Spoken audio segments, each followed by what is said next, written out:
Ladies and gentlemen, welcome back to Crypto Scene Investigation, where we talk about various cryptocurrency projects and we ask ourselves, is this really going to be worth investing in? Today we'll be looking at Aether. I'm going to call it Ether because I feel like it's a lot easier to say. If this is your first time to the channel, or maybe you've been a long-time viewer, please consider liking and subscribing to my videos because it would be really awesome to help this cause. We try to bring truth to, different things, and I'm really wanting to create a community where we can help each other out. And not just shill for the sake of shilling. So you guys are very welcome to comment, but if you are just a bunch of maxis who are salty because I'm calling you out on your project, please leave, because I'm wanting this to be a healthy community where we can encourage each other on it. By the way, so yes, and one other thing, legal disclaimer, this is not to be considered as financial advice and should only be used for entertainment, inspirational, and educational purposes. Let's have a look at Ether2. V2, current market cap is 3 million, very small market cap compared to a lot of things. And so it says its current rank is 5,000, which is very low, but it does have a giant red triangle next to it saying that, however, according to the project, it's self-reported. So anyway. So it says that we currently have a max supply of 1 billion, and it says self-reported circulating supply is 1 billion. And this is what we've had a look at the sort of stats from the coin. So this is all the way from October, and it's gone all the way from there to there. You guys can have a look at those numbers. I'm sure that you've already probably had a look at other videos, or if you haven't, then welcome to mine. So what are these guys doing? What makes these guys so cool / important? They're essentially launching the first crypto rocket / satellite into space, which I think is kind of cool, man. Sorry, the world's first crypto satellite. Isn't that cool? So they're sort of using this to essentially be a the satellite will be called Ether, and it will be used by other crypto projects that have their own blockchain to run nodes beyond Earth's atmosphere. So yeah, so very neat, very nifty. No general complaints from me, but guess what? There are complaints, and we'll be having a look through some of those. It's currently only really available on PancakeSwap. Some of the general comments are, "Hey, this is cool." Hype. So there are a lot of people who are like, this is like the most gangster thing ever. Let's have a look at what BSC Scan says about it. So BSC Scan, so the major wallet is a dead wallet, so that means that they've actually burned 30%, which is carp high. And then the next highest wallet, which is 7%, is on a contract. And all of the others are under 5%, which is generally a good thing. However, I still find these percentages quite high, but remember, this is quite okay from what I can see.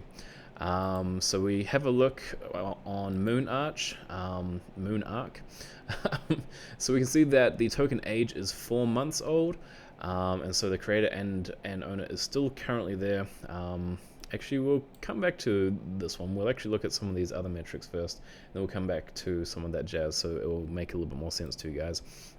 So BSC check, what does that tell us about this? It says that it has a buy and a sell tax of 14%.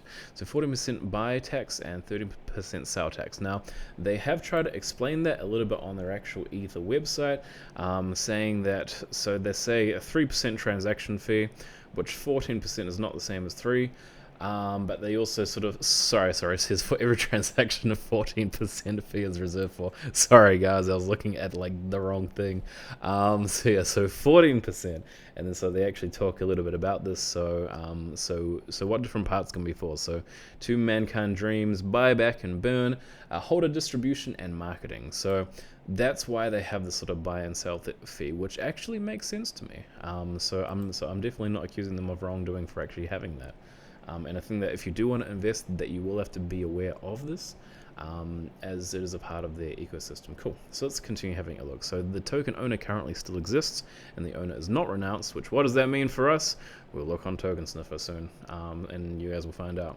So we do actually have the address, and they currently have 0.13%. And so in terms of the top holders, none of these are over 5%, which, remember, that is a pretty good thing, so we're not too concerned about that. And our liquidities is currently 713 BNB. And it says that that it does have 99.85% currently locked, which is a pretty good time. Cool. So we will continue to move on. token sniffer. This one got a much lower score, but also they didn't mention the burning slash locking. And there is actually a link which I have up here, which this has to do with the actual burn slash locking of the token. So what this is this is DX app, and so it's essentially like a they call it a liquidity provider, and they have 6.3 LP tokens. I did try looking a little bit into LP tokens, and I got kind of a little bit confused, to be honest. So if anybody knows exactly what maybe some of these numbers and things represent, that'd be really awesome, because I personally had a bit of a hard time understanding it myself. Yeah, but I thought that you guys should know, because this is locked up for, I believe they had it locked up for a whole year. So that's 231 days, which this is currently locked up for. So this probably helps provide investors with a bit of, I guess, safety around that sort of area. So that's a little bit of that. And then so they don't get a good score for these things, but there is a reason for why they have their high buying and selling things, so that's fine. One of the major concerns for me, so this is the thing which I mentioned on BSC check, which is the ownership renounced. So because the contract currently does contain an owner, which means that they can go and change the actual contract behavior, such as buying, so they can change the fees and the buying and the selling fees, and they can also mint new tokens as well. Now why this is a bit concerning for me is because they could essentially go and flip and change some of these numbers around, and even though they have, like these other nice numbers, such as, the 30% there, the 99% there, it does seem a little bit concerning as to the fact that they could go and, let's say, maybe once that timer is up, the 231 days, that they could go and do as what they say here, which is the risk of a honeypot. There has been another project which I have heard similar to where they were able to actually change the buy and sell fee. They finally released the token for being able to sell, because you could buy it, but you couldn't sell it, and then they finally made it sellable, and then they increased the sell fee to like 96% or something crazy. So people who wanted to sell it, they'd barely get anything from their money. Yeah, so it was just absolutely, utterly stupid. And yeah, so it's yeah, so I think that's a bit concerning from my point of view. Don't know why they haven't renounced the ownership yet, but they may do it in the future. As we have seen, this is still quite an early project in terms of it being 4 months old, but you can also have other coins which have been shilled in much shorter time periods. So yeah, so I'm not exactly too 100% sure and safe with that. So it says source does not contain a fee modifier, so it means that the fee can actually be modified, and the source code contains a function which can set maximum transaction amount, which means that can also be changed as well, and says there are no other similar prior token contracts. These were some of the other previous token contracts which were similar to the one which we have here, and they were flagged due to evidence of bug, hack, or scam. You can feel free to have a look at those names. Pause, unpause, there we go. Yeah, so you can have a little bit of a view with that. So yeah, I mean, these almost have a sort of similar thing. I mean, look, 70% burned, man. I mean, that's like even more attractive than these sort of burn things. But anyway, yeah, so currently it says that we have 30% burn, which is correct from what we've seen on the other side. 0.13%, which is the owner/creator, so that's fine. 700 BNB on PancakeSwap, so that's good. So a bunch of those other things are good, except for this part right here. So this part does differentiate from BSC check, which, I mean, it's a little bit funky. I will be chatting to the person who does Token Sniffer to ask about that sort of thing, because I have seen a few projects where they do differentiate between BSC check and Token Sniffer in that regard. Cool.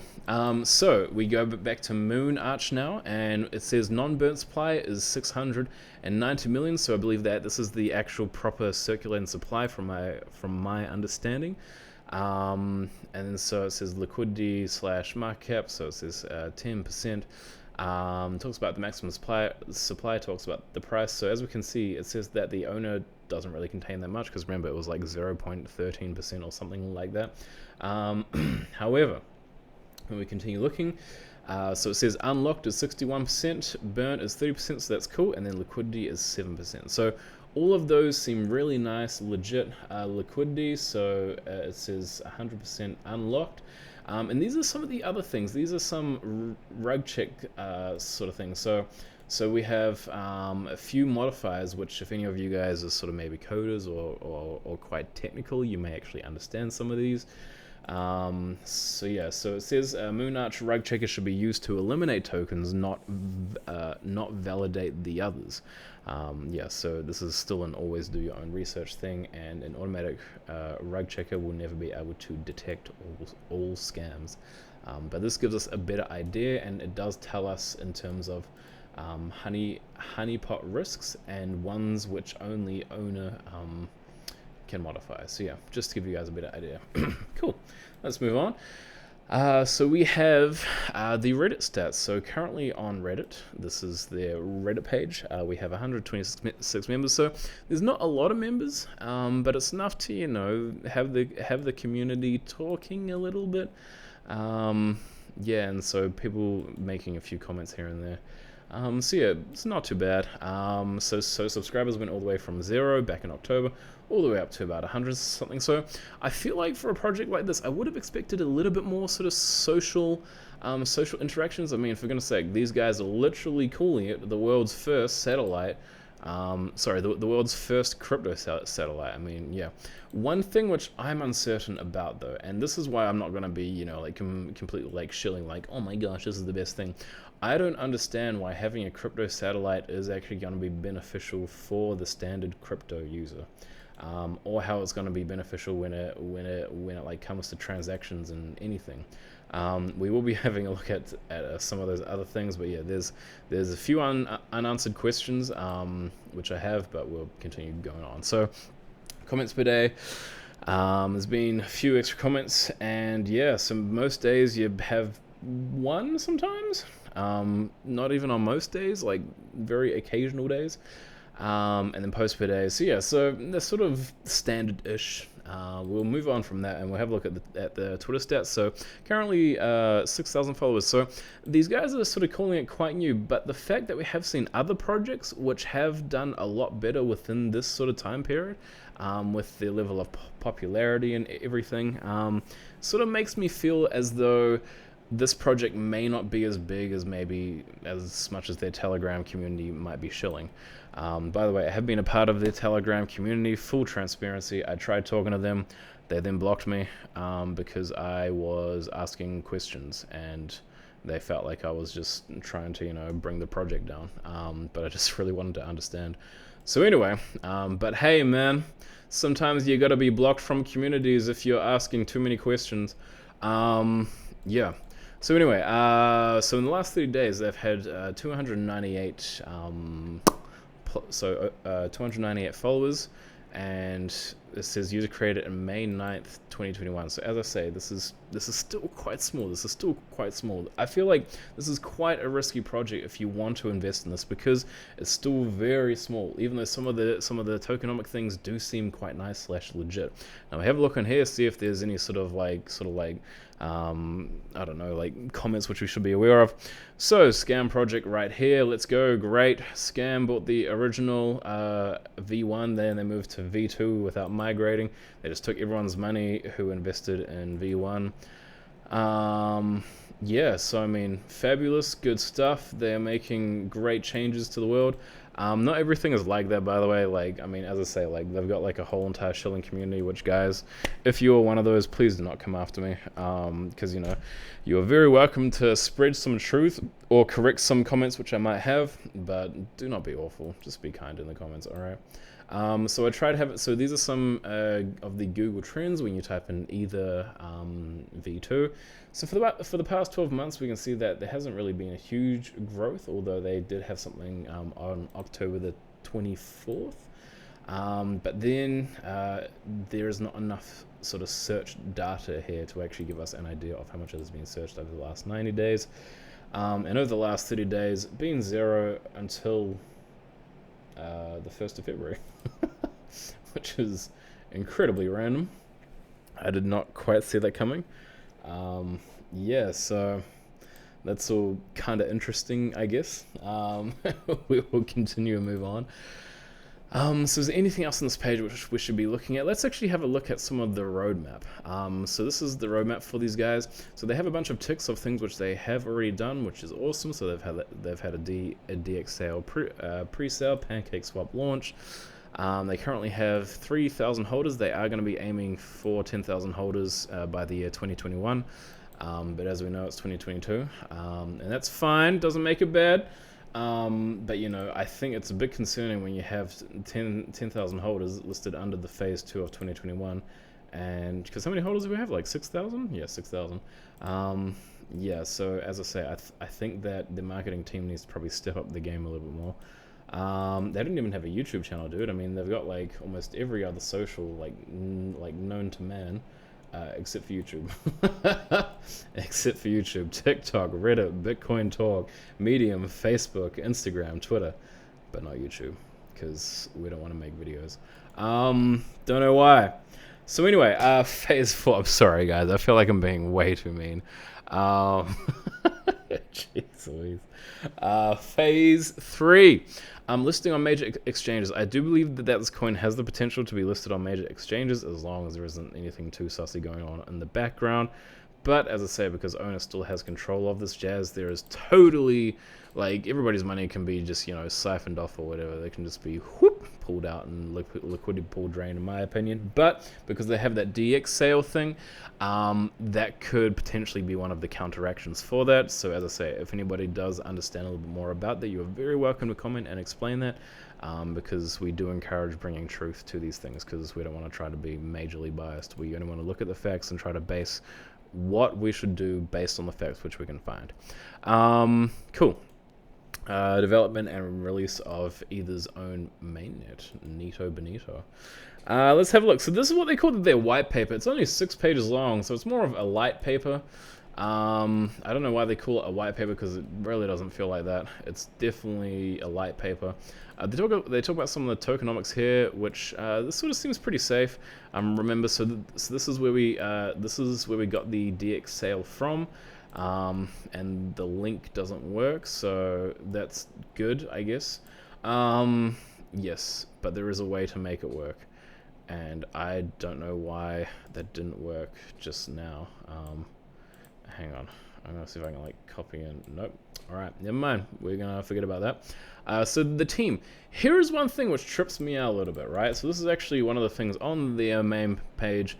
Not just doxed.